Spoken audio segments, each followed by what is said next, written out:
saya datang bukan untuk minta maaf. Ini saya sampaikan depan beliau. Pak Jokowi akhlaknya bagus. Dia terima kita dengan baik, padahal dia merasa yang dipitahin. Itu akhlak saya merasa Jokowi Dodo. Restoratif Justice untuk Egy Sujana dan SP3, bukti KUHP baru dan KUHP baru benar-benar menghadirkan keadilan. Restoratif Justice dalam kasus Egy Sujana dan Damai Hari Lubis adalah bukti nyata bahwa KUHP baru dan KUHP baru benar-benar menghadirkan keadilan dan kemanfaatan. Kenapa bisa ada pengakuan yang sama sekali tidak indah? Tidak ada itu bukan jelek dari tim kuasa hukum ini, ya, kita berdelapan ini, 6 yang masih tersisa, itu akan mempertimbangkan, akan melakukan langkah-langkah hukum itu.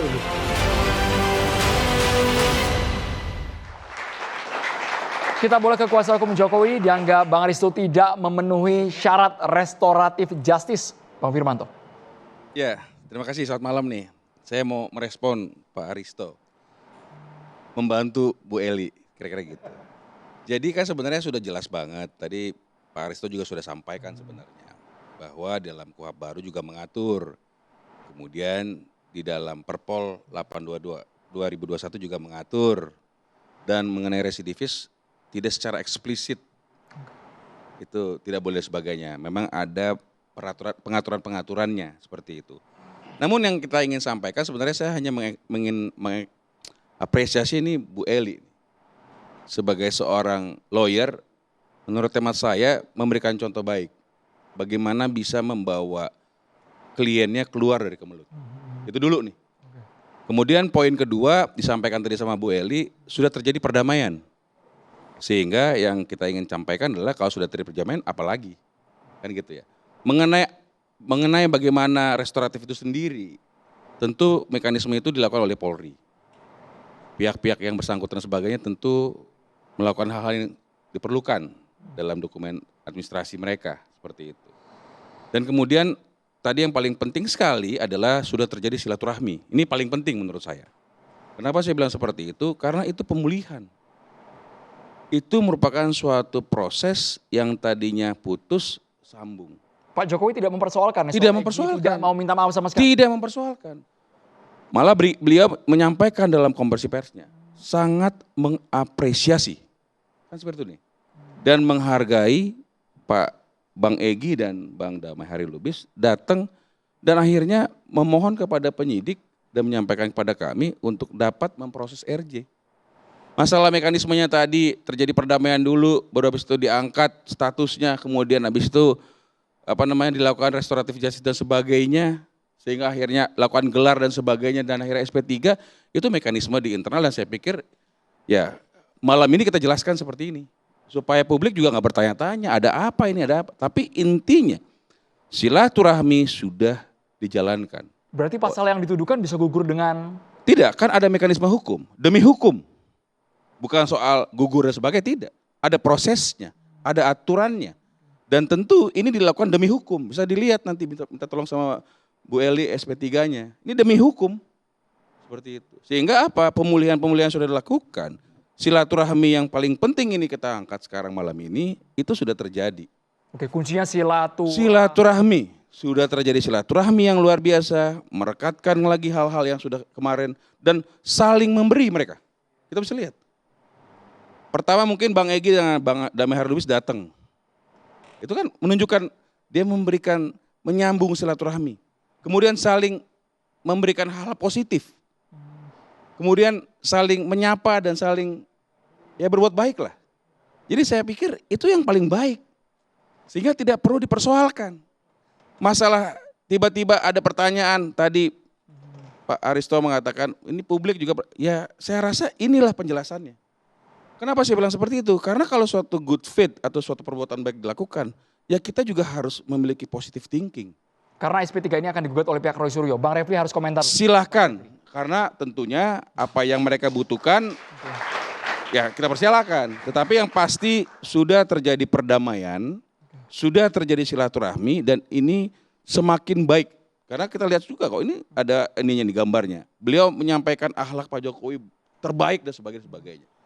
Saya pikir itu suatu hal yang harus kita tularkan sehingga bangsa ini bisa menjadi bangsa yang maju, bangsa yang bisa berpikir positif. Mungkin ucapan itu keluar dari mulut Roy Suryo ya, Silakan. Bang Refli Harun. Iya, terima kasih ya, Andro sudah diundang kembali dan mudah-mudahan Sampai diulang 3 kali nih Bang Refli nih kayaknya. Sudah mudah-mudahan demokrasi Bang ya. tidak dipotong ya, karena saya ingin memberikan penjelasan yang saya kira mau komprehensif. Pertama, saya ingin mengkritik Aristo ya kan. Kesalahan terbesar Aristo adalah membawa soal-soal ilmiah ke meja perdebatan ini. Kita debatnya harus ilmiah Bang. Saya jelaskan nanti ya. Karena sejak awal kasus ini tidak ilmiah. Sejak awal kasus ini ngawur. Sejak awal kasus ini melanggar semua prinsip-prinsip hukum yang ada. Dia bawa KUHP dan KUHP baru. Padahal tadi dikatakan inilah kelebihan KUHP dan KUHP baru. Ya kan? Bisa memberikan keadilan. Oke, kita cek KUHP-nya nanti. Oke. Yang kedua, kalau dengar Firman ngomong, ya itu kan kita tidak bisa melihatnya dari sisi hukumnya, tapi dari sisi politiknya. Ya. Kita pahamlah kenapa kemudian soal EGI ini kemudian diselesaikan amicable settlement, ya kan? Settlement ya win-win solution lah.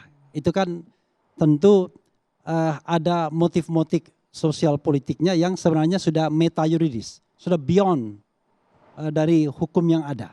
Oke, itu satu hal. Yang kedua, saya ingin membacakan biar kita jelas membacakan. Tadi kan Aristo sudah mengatakan A, B.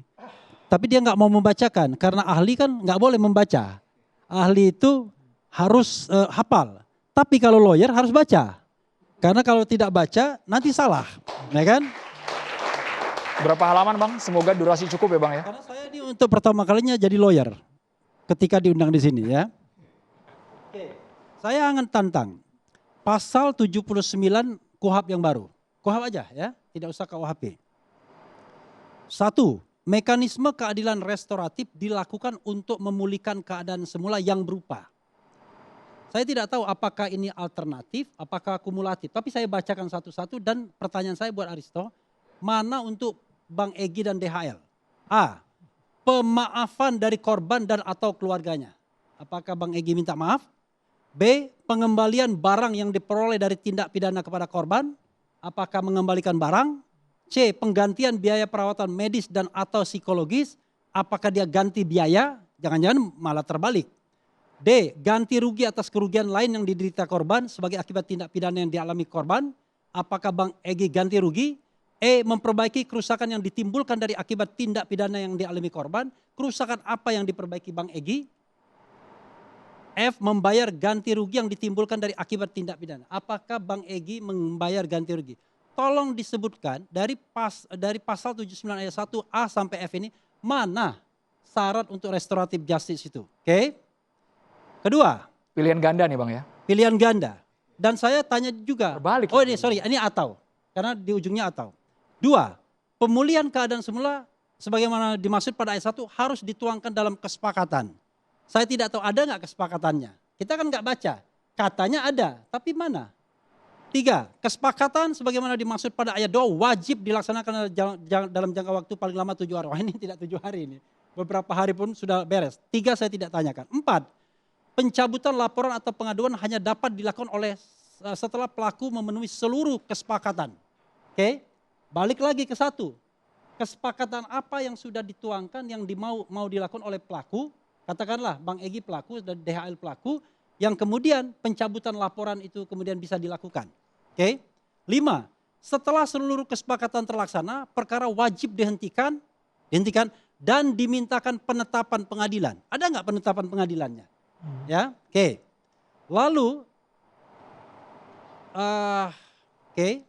Nah kemudian kita bicara tentang syarat objektif restoratif justice.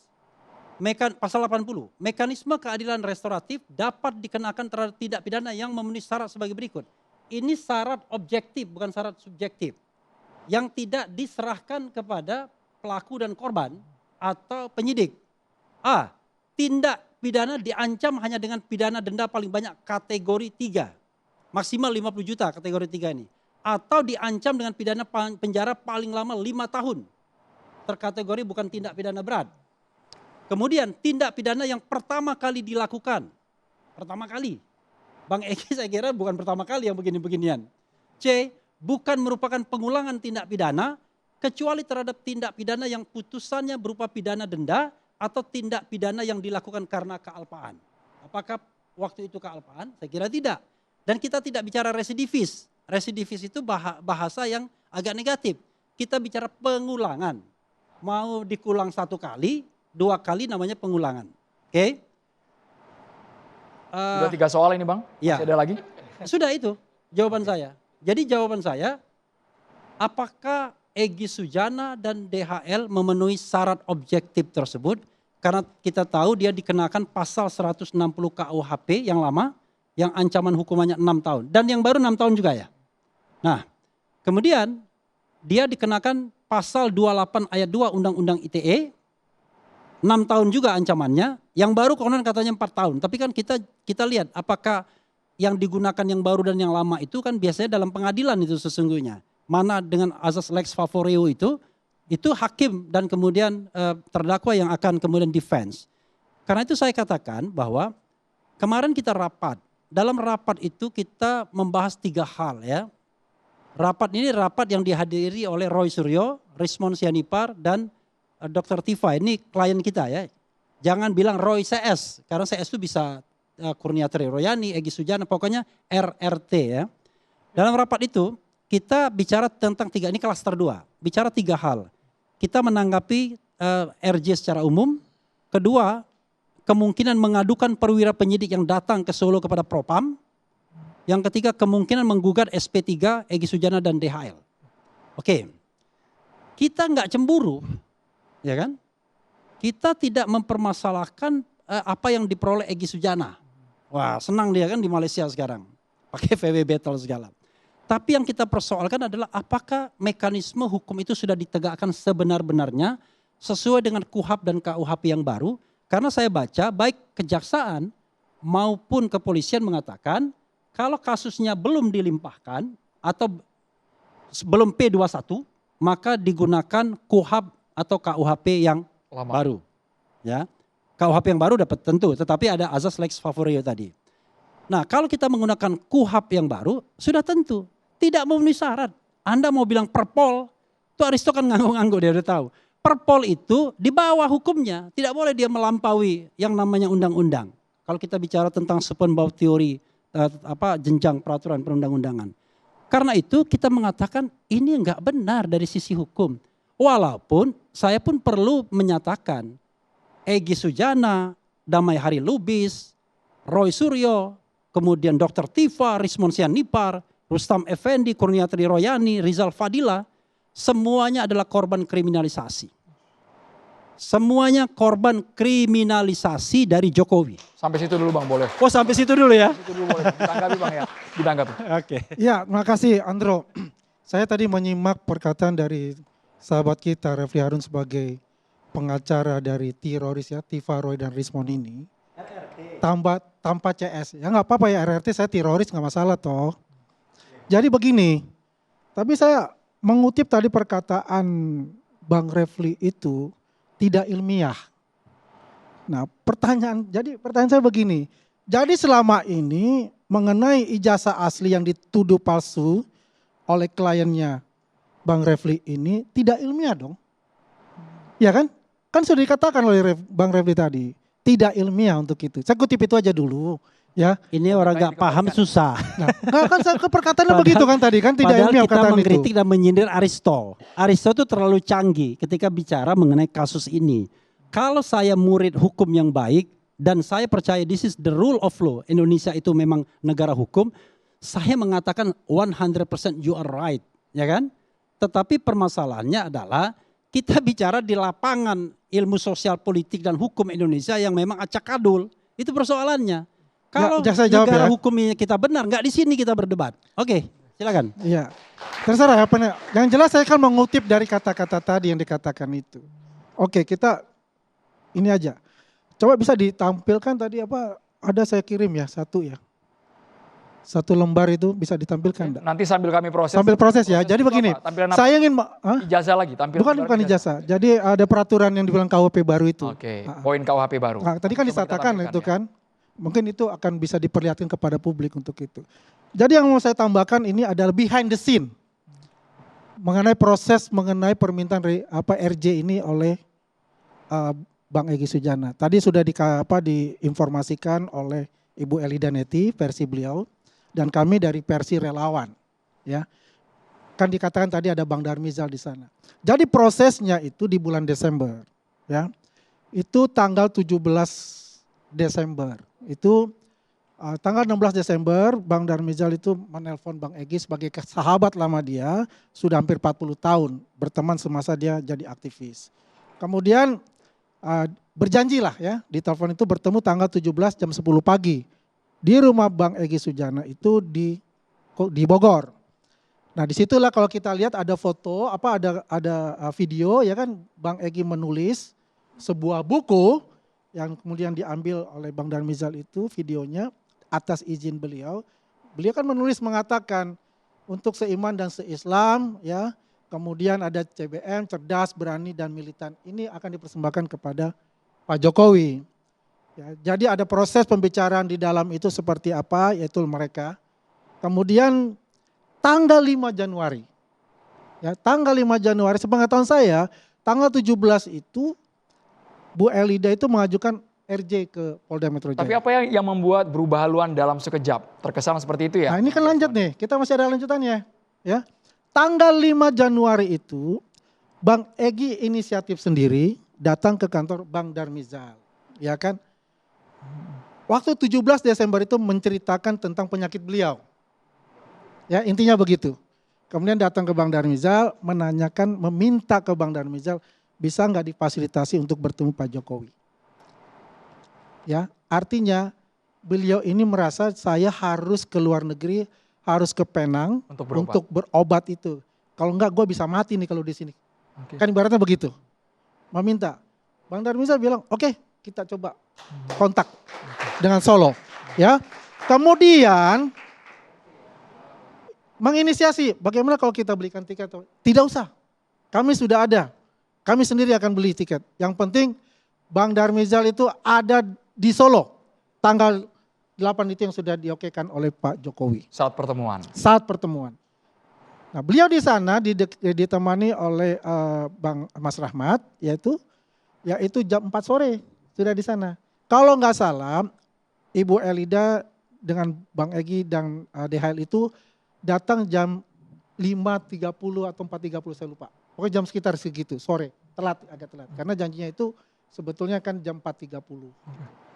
Jadi ketika mereka datang memang DHL ini diajak oleh Bang Egy Sujana. Jadi Bang Darmizal juga tidak tahu. Sepengetahuan Bang Darmizal itu adalah Bang Egy dan Bu Elida. Singkat cerita, di dalam pertemuan di Solo itu ada suatu hal yang menarik. Ya, di situ ada rangkulan, tadi sudah dikonfirm sama Ibu Elida. Ada pelukan. Yang menarik adalah pembacaan doa oleh Bang Egy Sujana. Ya. Hitungan kami itu ada 12 menit loh. Cerita dari bahasa Arab sampai terjemahan dan sebagainya. Salah satu yang kita kutip di sana adalah, ya Allah ya Rabb, ya ayahanda, sembuhkanlah ayahanda kami. Sembuhkanlah ayahanda kami, Presiden ke-7 Republik Indonesia Joko Widodo. Ayahanda kami. Nah kalau dikatakan secara verbal tidak minta maaf, ya kan jelas untuk itu. Tapi Pak Jokowi tidak memikirkan, tidak mempersoalkan masalah permintaan maaf secara verbal. Rangkulan, kemudian doa yang diucapkan, itu sudah menggambarkan kebesaran hati Pak Jokowi, tidak pendendam, dan dia merasa sesama umat Islam, sesama manusia adalah harus bersilaturahmi. Sekalipun syarat-syarat tadi tidak terpenuhi, dianggap dua pakar hukum. Kalau kita lihat syarat-syarat itu adalah tim kuasa hukum yang bisa menilai untuk itu, ya. Jadi poinnya di situ. Yang kita perlu highlight adalah sebaik-baiknya manusia adalah menolong sesamanya. Oke. Itu kuncinya. Pak Triandika boleh Pak komentar dulu Pak? Ya terima kasih Mas Andro. Jadi Yang pertama saya ingin memberikan pandangan juga, memang bahwa isu ini ya tidak murni secara hukum. Ya, ini sudah campur aduk dengan isu politik, isu sosial, bahkan percaya atau tidak percaya kasus ijazah Jokowi ini menurut saya sudah menjadi satu fakta sosiologis. Ya.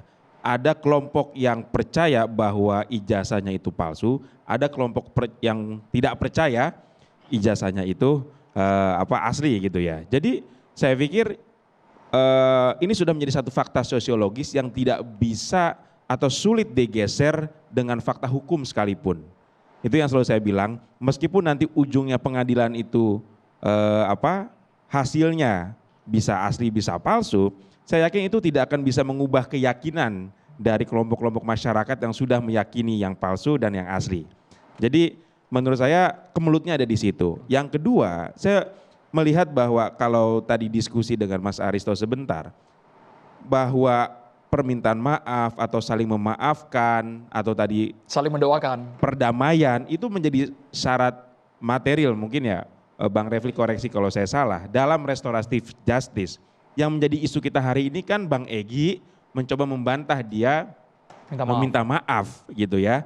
Nah kalau saya melihat apa yang dilakukan oleh Bang Egy Sujana itu lebih kepada narasi untuk menjaga moral bahwa untuk tetap tidak dinyatakan melakukan hoax gitu ya.